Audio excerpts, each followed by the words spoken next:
Halo Sobat Pojok, berikut 3 berita terpopuler yang kami rangkum di channel YouTube Pojok Negeri Media. Di berita pertama, Slovakia menuntut pengecualian impor gas Rusia hingga 2034 sebagai syarat mencabut veto atas sanksi Uni Eropa ke-18 terhadap Rusia.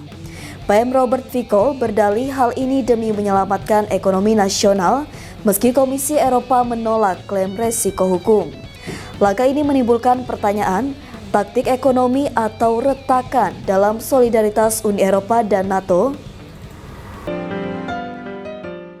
Halo Sobat Geopolitik, di tengah panasnya ketegangan antara Barat dan Rusia, sebuah negara kecil Eropa mendadak bikin heboh. Slovakia, negara anggota Uni Eropa sekaligus anggota NATO, baru saja menuntut pengecualian hukum agar bisa terus membeli gas Rusia sampai tahun 2034. Yang lebih mengejutkan lagi, tuntutan itu disampaikan langsung oleh Perdana Menteri Robert Fico sebagai syarat agar Slovakia mencabut vetonya atas paket sanksi ke-18 Uni Eropa terhadap Rusia. Apakah ini bentuk pembelotan dari dalam tubuh NATO atau hanya taktik cerdik demi menyelamatkan ekonomi domestik Slovakia? Kita bongkar semuanya dalam video ini.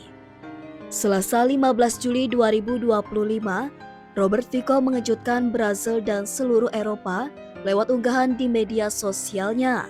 Ia secara terbuka menyampaikan, solusi terbaik adalah memberi Slovakia pengecualian agar kami bisa menyelesaikan kontrak jangka panjang dengan Gazprom hingga 2034.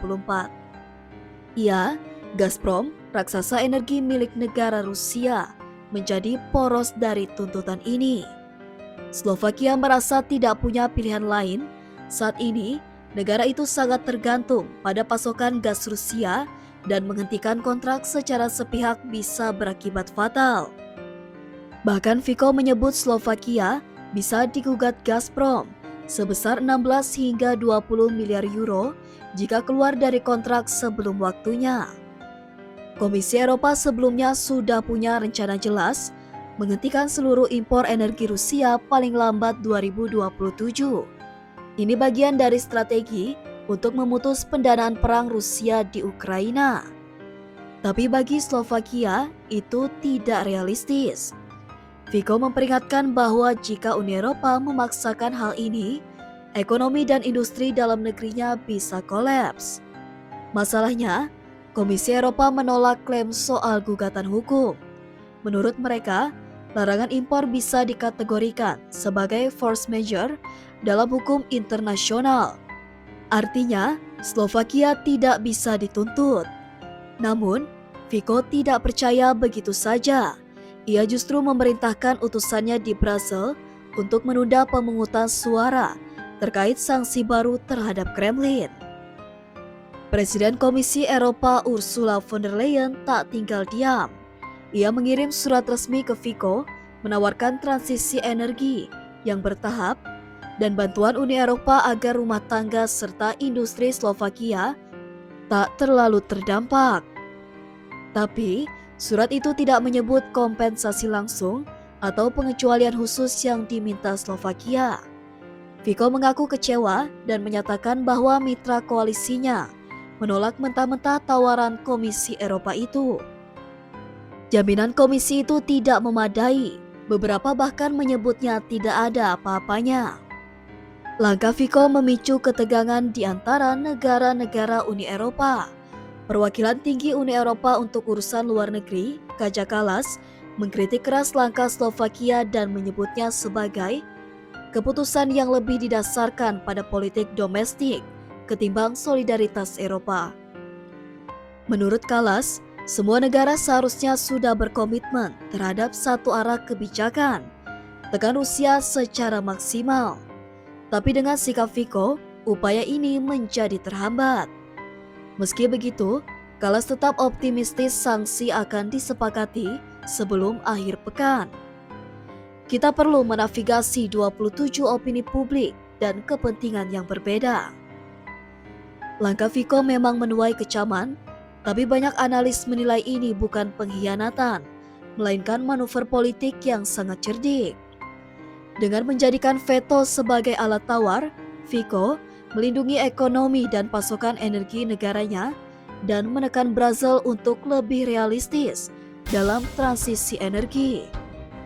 Namun, strategi ini juga punya resiko besar. Slovakia bisa dikucilkan dari pengaruh utama Uni Eropa atau bahkan kehilangan dukungan finansial Eropa di masa depan. Langkah Fico juga menimbulkan pertanyaan, apakah ini bertentangan dengan NATO dan Amerika Serikat? Ingat, Donald Trump sendiri baru-baru ini mengancam akan mengenakan tarif berat terhadap Rusia dan mitranya jika tidak ada kemajuan menuju perdamaian dalam 50 hari ke depan.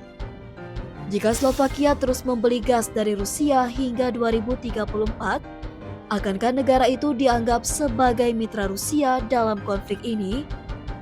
Meski Slovakia adalah negara NATO, posisinya bisa jadi makin rumit secara diplomatik. Keputusan Robert Fico adalah langkah berani atau nekat, tergantung dari sudut pandang mana kita melihatnya. Ia memilih melindungi kebutuhan domestik negaranya, meski harus menantang arus besar Eropa dan bahkan Amerika Serikat. Tapi pertanyaannya sekarang, apakah Fico akan terus berdiri sendiri atau justru membuka jalan bagi negara-negara Eropa Timur lainnya untuk melakukan hal serupa? Apakah ini awal dari retakan besar dalam Uni Eropa dan NATO? Atau hanya satu babak kecil dari permainan geopolitik energi?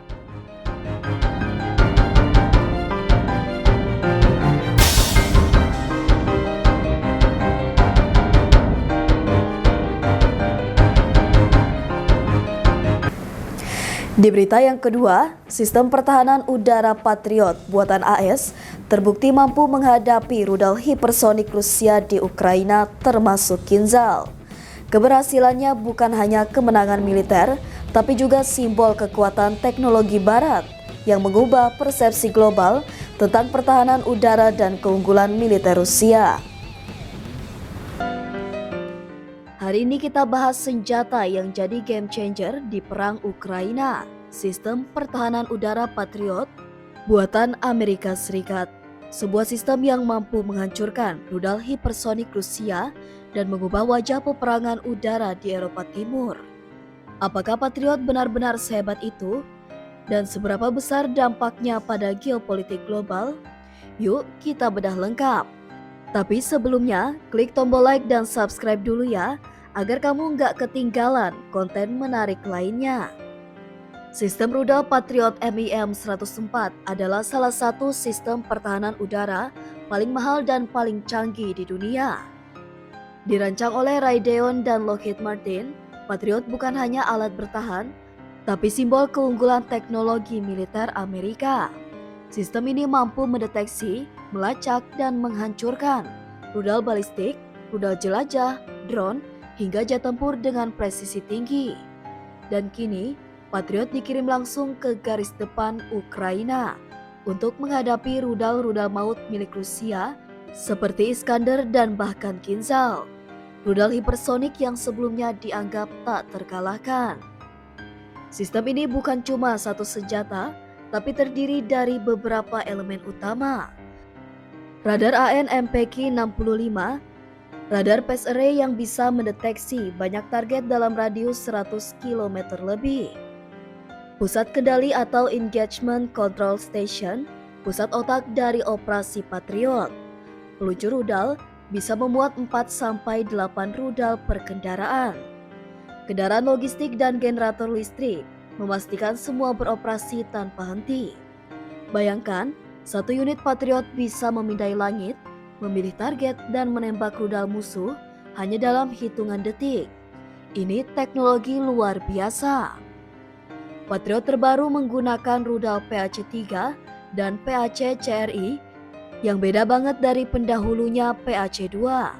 PAC-3 tidak pakai hulu ledak besar, ia menghancurkan target dengan teknik hit to kill, menabrak rudal musuh dengan energi kinetik langsung.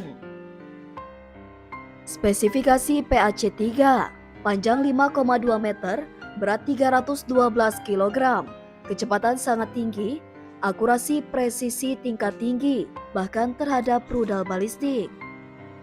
Dengan kemampuan ini, Ukraina telah berhasil mencegat rudal Kinzhal, salah satu senjata paling ditakuti Rusia. Rusia sempat mengklaim rudal Kinzhal tak bisa dicegat, tapi kenyataannya Ukraina dengan Patriot berhasil menjatuhkannya. Ini bukan sekadar kemenangan taktis, tapi kemenangan strategis dan psikologis. Patriot jadi bukti bahwa senjata Rusia, meskipun canggih, tetap bisa diatasi jika teknologi dan pelatihan yang tepat digunakan. Ini mengubah persepsi global tentang efektivitas rudal hipersonik, pertahanan udara modern, peran Barat dalam konflik Ukraina. Patriot punya jangkauan hingga 100 km tergantung varian rudalnya, dan keunggulan lainnya mobilitas tinggi. Ukraina sudah menerapkan taktik hit and move, memindahkan sistem Patriot dari satu lokasi ke lokasi lain untuk menghindari deteksi dan serangan balasan. Dengan menyamarkan posisi dan mengganti lokasi secara rutin, Patriot tetap efektif dan aman. Biaya satu unit sistem Patriot sekitar 1 miliar USD per baterai, rudal PAC-3 2-4 juta USD per buah. Ya, mahal banget. Tapi di medan perang, menyelamatkan satu kota dari rudal balistik atau hipersonik sepadan dengan harga itu. Dan ini bukan hanya soal uang, tapi soal menjaga moral rakyat, melindungi infrastruktur, menunjukkan kekuatan dan komitmen politik. Keberhasilan Patriot di Ukraina punya efek domino besar. 1. Barat semakin solid mendukung Ukraina. 2. Negara lain tertarik membeli Patriot. 3. Narasi keunggulan militer Rusia dipatahkan. Di media Barat dan Ukraina, keberhasilan Patriot dijadikan simbol kemenangan teknologi Barat atas Rusia. Sementara di sisi Rusia, ini menjadi tantangan baru yang memaksa mereka mengevaluasi strategi rudal mereka. Patriot bukan sistem tunggal, Ukraina menggabungkannya dengan NASAMS, IRIS-T, SAMPT, S-300 dan Buk atau sisa warisan Soviet. Gabungan ini membentuk sistem pertahanan udara multilapis, di mana setiap ancaman, dari drone murah hingga rudal balistik, bisa ditanggapi sesuai jenisnya. Sistem Patriot bukan hanya alat militer, tapi simbol dari era baru perang modern. Dengan radar pintar, rudal presisi, dan mobilitas tinggi, sistem ini telah membantu Ukraina bertahan, bahkan menyerang balik terhadap teknologi canggih Rusia. Tapi apakah ini cukup untuk mengakhiri perang atau justru memicu eskalasi lebih besar? Tulis pendapat kalian di kolom komentar.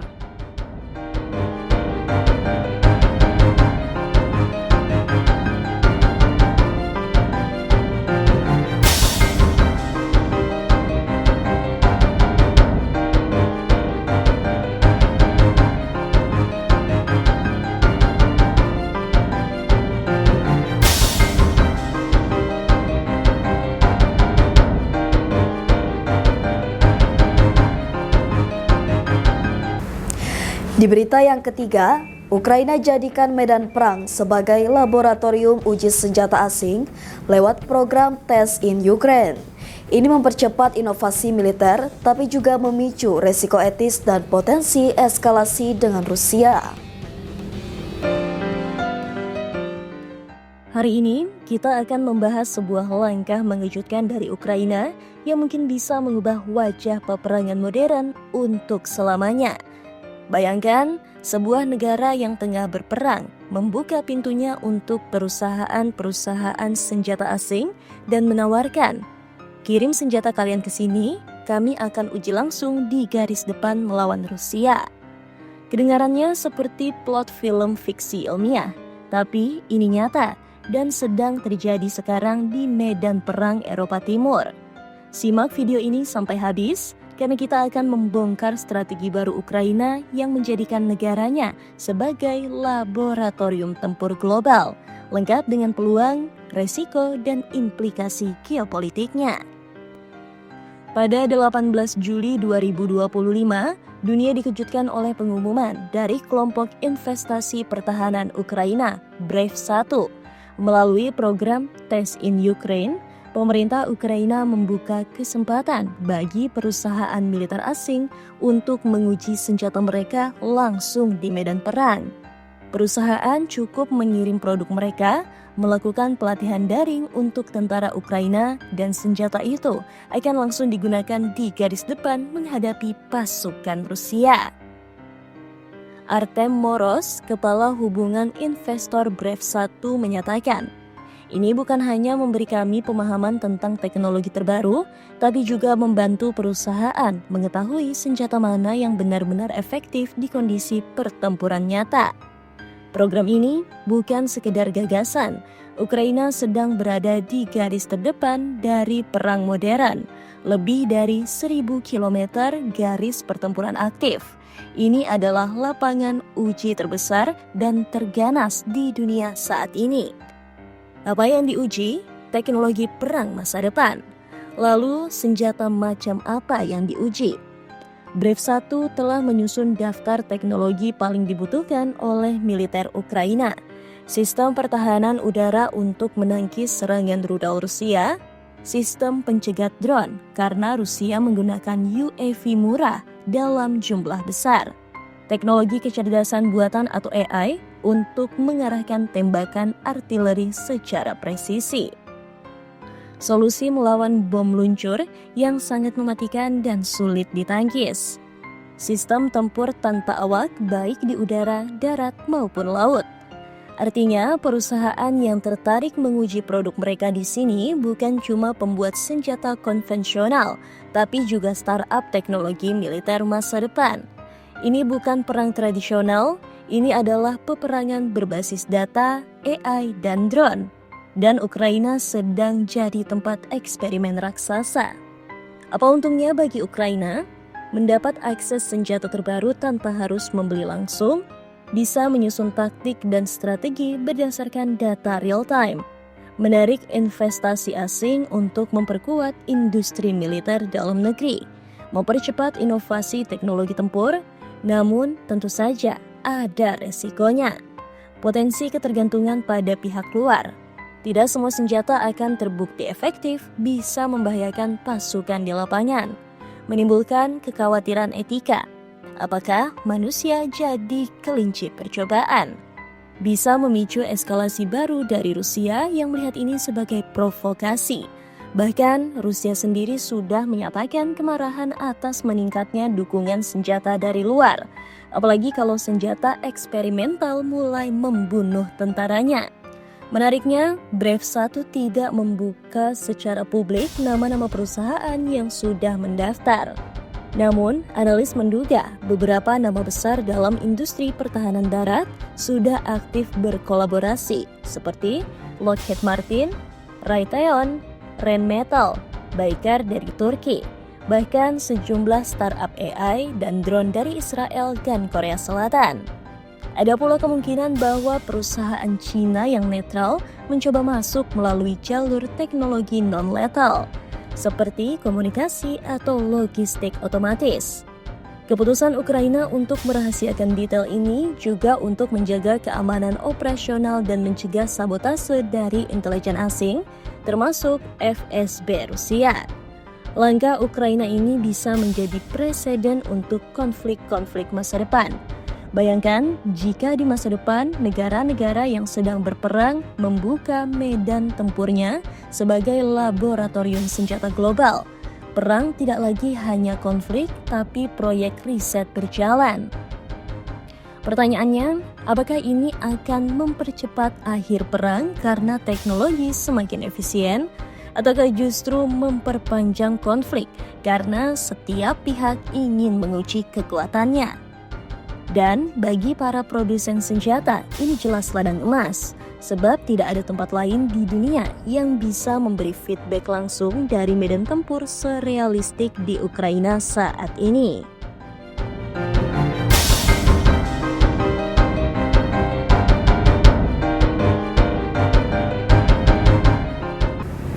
Itu tadi 3 berita terpopuler di channel YouTube Pojok Negeri Media. Jangan lupa untuk share, komen, dan subscribe channel kami. Sampai jumpa di top 3 selanjutnya.